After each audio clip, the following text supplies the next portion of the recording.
नमस्कार दोस्तों, स्वागत है आपके अपने channel smart hi fi study में। मैं आशुतोष। दोस्तों आशा करता हूं कि आप सब बहुत अच्छे होंगे। दोस्तों आज डेली करंट अफेयर में 14 सितंबर 2023 की करंट अफेयर देखते हैं। फर्स्ट क्वेश्चन से। फर्स्ट क्वेश्चन है, रोहित शर्मा ने किस टूर्नामेंट में 10,000 वनडे रन पूरे करने की उपलब्धि हासिल की है? एशिया कप सुपर 4 में भारत के कप्तान रोहित शर्मा 10,000 वनडे रन पूरे करने वाले अपने देश के छठे और कुल मिलाकर 15वें बल्लेबाज बन गए हैं। नेक्स्ट क्वेश्चन है, किस जीवन बीमा ने बीमा को सरल बनाने के लिए आय लाभ की शुरुआत की है? किसने? भारतीय एक्सा लाइफ ने। भारतीय एक्स लाइफ ने बीमा को सरल बनाने के लिए आय लाभ की शुरुआत की है। बीमा को सरल बनाने और अपने उपभोक्ताओं को अधिकतम सुरक्षा प्रदान करने के उद्देश्य से भारतीय एक्सा लाइफ इंश्योरेंस ने एक नए उत्पाद भारतीय एक्सा लाइफ इनकम लाभ की घोषणा की है। नेक्स्ट क्वेश्चन है, किस देश ने सर्बिया को हराकर पहली बार FIBA फीबा बास्केट विश्व कप जीता है? जर्मनी ने। जर्मनी ने सर्बिया को हराकर पहला फीबा बास्केट विश्व कप जीता है। मनीला में फाइनल में जर्मनी ने 2 बार चैंपियन सर्बिया को 83-77 से हराकर पहली बार पुरुष बास्केटबॉल विश्व कप जीता है। नेक्स्ट क्वेश्चन है, इयान विल्मुट कौन थे और वह किस लिए जाने जाते थे? क्लोन किए गए जानवर डॉली भेड़ के निर्माता। की पॉइंट है कुछ। डॉली भेड़ क्लोन के निर्माता यूके के वैज्ञानिक इयान विल्मुट का निधन हुआ है। ब्रिटिश वैज्ञानिक इयान विल्मुट, जिनका शोध क्लोन जानवर डॉली भेड़ के निर्माण के केंद्र में था, उनका 79 वर्ष की आयु में निधन हो गया है। नेक्स्ट है, किस प्रकार के बैंकों को RBI ने संशोधित मानदंडों के आवेदन से बाहर रखा गया है? क्षेत्रीय ग्रामीण बैंक को मानदंडों से बाहर रखा गया है। RBI ने बैंकों द्वारा निवेश के मूल्यांकन के लिए संशोधित मानदंड जारी किए हैं। RBI ने वाणिज्यिक बैंकों के निवेश पोर्टफोलियो के वर्गीकरण, मूल्यांकन और संचालन के लिए संशोधित मानदंड जारी किए हैं। उन्हें वैश्विक मानकों और सर्वोत्तम प्रथाओं के अनुरूप बनाया है। संशोधित भारतीय रिजर्व बैंक वाणिज्यिक बैंक के निवेश पोर्टफोलियो का वर्गीकरण, मूल्यांकन और संचालन निर्देश 2023 क्षेत्रीय ग्रामीण बैंकों को छोड़कर सभी वाणिज्यिक बैंक पर 1 अप्रैल 2024 से लागू होगा। ने सुदूर एक्सोप्लैनेट K2 18b पर जीवन के संभावित संकेत का पता लगाया है। जेम्स वेब टेलीस्कोप ने सुदूर एक्सोप्लैनेट K2 18b पर जीवन के संभावित संकेतों का पता लगाया है। कुछ की पॉइंट है क्वेश्चन के। नासा के जेम्स वेब टेलीस्कोप ने K2 18b पर जीवन के संभावित संकेतों का पता लगाया है। जेम्स वेब स्पेस टेलीस्कोप को एक दूर के एक्सोप्लैनेट K2 18b पर जीवन के संकेतों का सुझाव देने वाले अस्थायी सबूत मिले हैं। दूरबीन ने संभवतः डाई मिथाइल सल्फाइड DMS नामक एक अणु की उपस्थिति का पता लगाया है, जो केवल जीवन पर उत्पादित पदार्थ है। नेक्स्ट है, सितंबर 2023 में राष्ट्रपति द्वारा शुरू किए गए आयुष्मान भव अभियान का मुख्य उद्देश्य क्या है? सभी के लिए स्वास्थ्य देखभाल सुनिश्चित करना। राष्ट्रपति 13 सितंबर को आयुष्मान भव अभियान का शुभारंभ करेंगे। देश भर में स्वास्थ्य सेवा पहुंच और समावेशित को फिर से परिभाषित करने के लिए आयोजित एक महत्वपूर्ण कार्यक्रम में द्रौपदी मुर्मू दूरदर्शी आयुष्मान भव अभियान की उद्घाटन करेंगी। भारत सरकार के स्वास्थ्य और परिवार कल्याण मंत्रालय द्वारा शुरू किए गए आयुष्मान भव अभियान एक व्यापक राष्ट्रव्यापी स्वास्थ्य देखभाल पहल है, जिसका उद्देश्य देश भर के गाँव और कस्बे तक स्वास्थ्य सेवाओं की संतृप्ति कवरेज प्रदान करना। यह अभियान, जिसे 17 सितंबर से 2 अक्टूबर 2023 तक सेवा पखवाड़ा के दौरान लागू किया जाएगा, पूरे देश और पूरे समाज के दृष्टिकोण का प्रतीक है। नेक्स्ट है, भारत और सऊदी अरब के बीच पहली औपचारिक निवेश संगोष्ठी निम्न में से किस स्थान पर हुई? नई दिल्ली में। कुछ की पॉइंट है क्वेश्चन के। भारत सऊदी अरब निवेश फोरम की नई दिल्ली में बैठक हुई। भारत और सऊदी अरब ने अपनी पहली औपचारिक निवेश संगोष्ठी नई दिल्ली में आयोजित की। नेक्स्ट है, श्रम और रोजगार मंत्रालय द्वारा निजी नौकरी पोर्टलों, कंपनियों, नियोक्ताओं और कौशल प्रदाताओं के साथ हस्तांतरित समझौता ज्ञापन MOU पर प्राथमिक उद्देश्य क्या है? National career service NCS portal पर नौकरी चाहने वालों के लिए रोजगार के अवसरों और सेवाओं में सुधार करना। श्रम और रोजगार मंत्रालय ने निजी नौकरी फर्मों के साथ समझौता ज्ञापन पर हस्ताक्षर किए। श्रम और रोजगार मंत्रालय ने मंत्रालय के national career service NCS portal के साथ एकीकृत करने के लिए मुख्य निजी नौकरी पोर्टलों, कंपनियों, नियोक्ताओं और कौशल प्रदाताओं के साथ समझौता ज्ञापन MOU पर हस्ताक्षर किए। समझौता ज्ञापनों का उद्देश्य NCS पोर्टल पर नौकरी चाहने वालों के लिए रोजगार के अवसरों और सेवाओं को बढ़ाना है।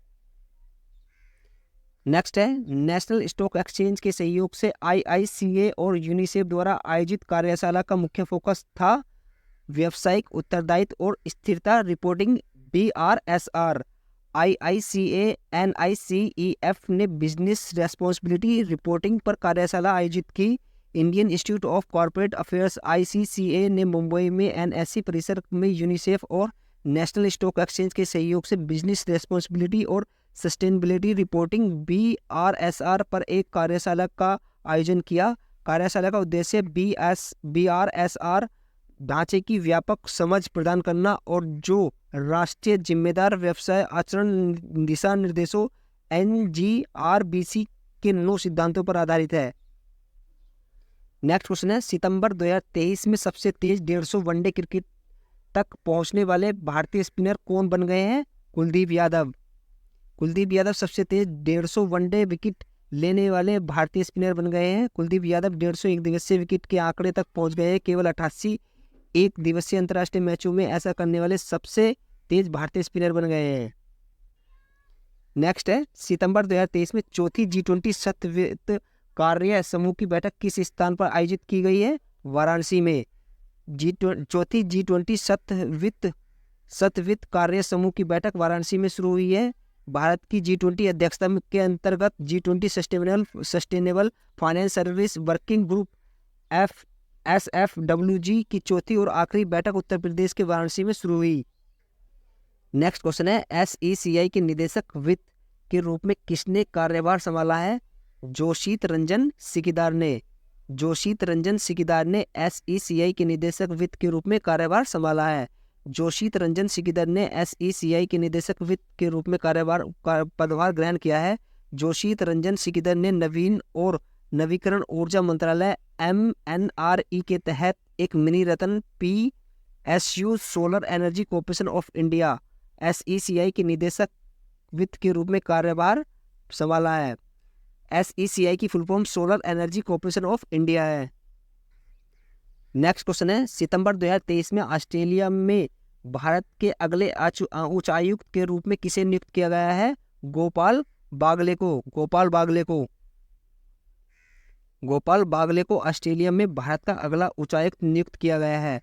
वर्तमान में राजनयिक श्रीलंका में भारत के उच्चायुक्त के रूप में कार्यरत हैं। मदन लाल रेगर को कांगो गणराज्य के लिए अगला भारतीय दूत नियुक्त किया गया है। नेक्स्ट क्वेश्चन है, टाटा क्रूसिबल कैंपस क्विज 2023 में प्रद्युम्न चौधरी ने किस संस्था से नेशनल चैंपियन का खिताब जीता? भारतीय प्रौद्योगिकी संस्थान IIT कानपुर से। भारतीय प्रौद्योगिकी संस्थान IIT कानपुर के प्रद्युम्न चौधरी ने टाटा क्रूसिबल कैंपस क्विज 2023 में राष्ट्रीय चैंपियनशिप का खिताब जीता। कैंपस के लिए भारत की सबसे प्रतिष्ठित business quiz Tata crucible campus quiz का 19वां संस्करण मुंबई के ताजमहल प्लेस होटल में एक प्रभावशाली ग्रैंड फिनाले के साथ संपन्न हुआ। भारतीय प्रौद्योगिकी संस्थान IIT कानपुर के प्रद्युम्न चौधरी ने राष्ट्रीय फाइनल में 2.5 लाख रुपए के भव्य पुरस्कार और प्रतिष्ठित टाटा क्रूसिबल ट्रॉफी के साथ नेशनल चैंपियंस का खिताब जीता। नेक्स्ट है, सितंबर 2023 में किस राज्य सरकार ने राज्य की पहली सेवा क्षेत्र नीति को मंजूरी दी है? उत्तराखंड को।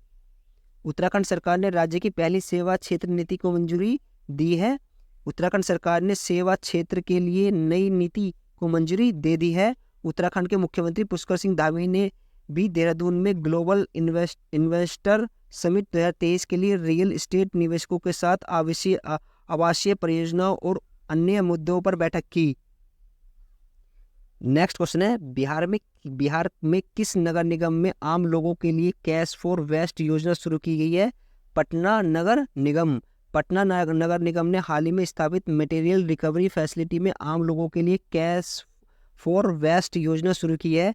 अपशिष्ट से धन की थीम पर काम करते हुए पटना नगर निगम ने हाल ही में स्थापित सामग्री पुनर्प्राप्ति सुविधा MRF में आम लोगों के लिए कैश फॉर वेस्ट योजना शुरू की है।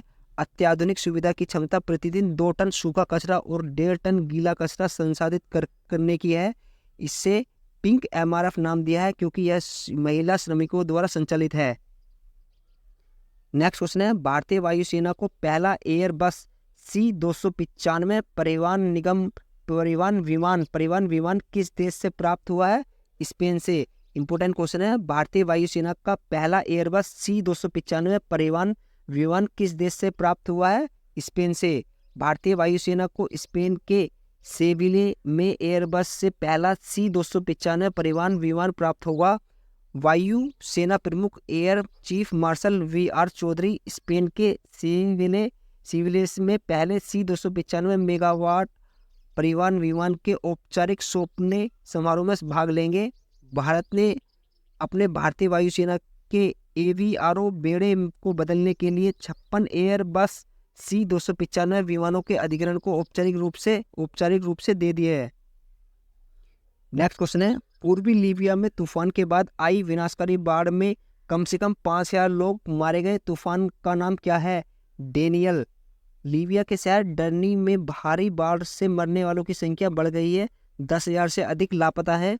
लीबिया के पूर्वी शहर डर्ना में मरने वालों की संख्या बढ़ती जा रही है। तूफान डेनियल के कारण आई विनाशकारी बाढ़ में 2300 लोग मारे जाने की पुष्टि हुई है। तूफान के बाद 2 नदियों के बांध टूट गए जिससे पानी का भारी प्रवाह हुआ है जो भूमध्य सागर तटीय शहरों में फैल गया है। इमारतों और उनके अंदर के लोगों को बहा ले गया है।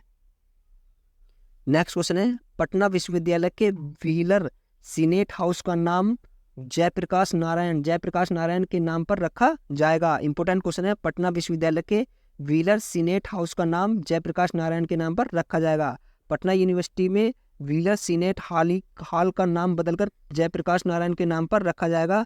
बिहार में पटना विश्वविद्यालय PU ने अपने प्रतिष्ठित व्हीलर सीनेट हाउस का औपनिवेशिक नाम बदलकर कार्यकर्ता लोकनायक जयप्रकाश नारायण के नाम पर जयप्रकाश नारायण कन्वेंशन सेंटर करने का फैसला किया है। तो दोस्तों 14 सितंबर की करंट अफेयर को यहीं फिनिश करते हैं। Thank you so much for watching this video.